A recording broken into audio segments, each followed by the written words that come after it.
Поздравляю всех мусульман с прекрасным праздником Ид аль-Фитр. Пусть Аллах будет с вами. প্রবাসীরা যে সত্যিই প্রবাসে থাকে এটি মনে করিয়ে দিতেই বোধহয় প্রতি বছর ঈদ আসে। সেই যে গ্রামের প্রিয় মুখ, যাকে ছাড়া ঈদগাহের মাঠ সাজানো হতো না, যাকে ছাড়া বাড়ির সব আয়োজন বৃথা।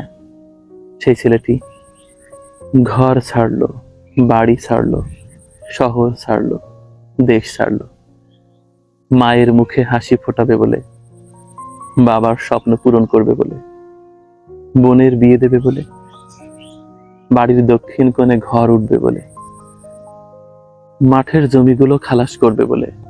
কত স্বপ্ন। প্রবাসীরা প্রতি মাসে অনেক টাকা হয়তো বা আয় করে, কিন্তু নিজের জন্য নয়, নিজের সুখকে কোরবানি দিয়ে পরিবারের মানুষের মুখের হাসি ফোটাতে।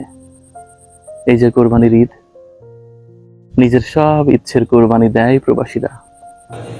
বাড়িতে টাকা পাঠায়, বাবা মা ভাই বোন আত্মীয় স্বজন সবাই যেন ভালোভাবে ঈদ করতে পারে। আহারে প্রবাস জীবন, প্রবাসীরাই জানে ঈদের দিন কতটা কষ্টের।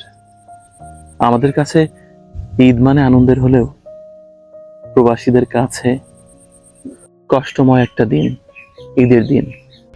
আসসালামু আলাইকুম, সবাইকে জানাই পবিত্র ঈদুল আজহার শুভেচ্ছা। ঈদ মোবারক।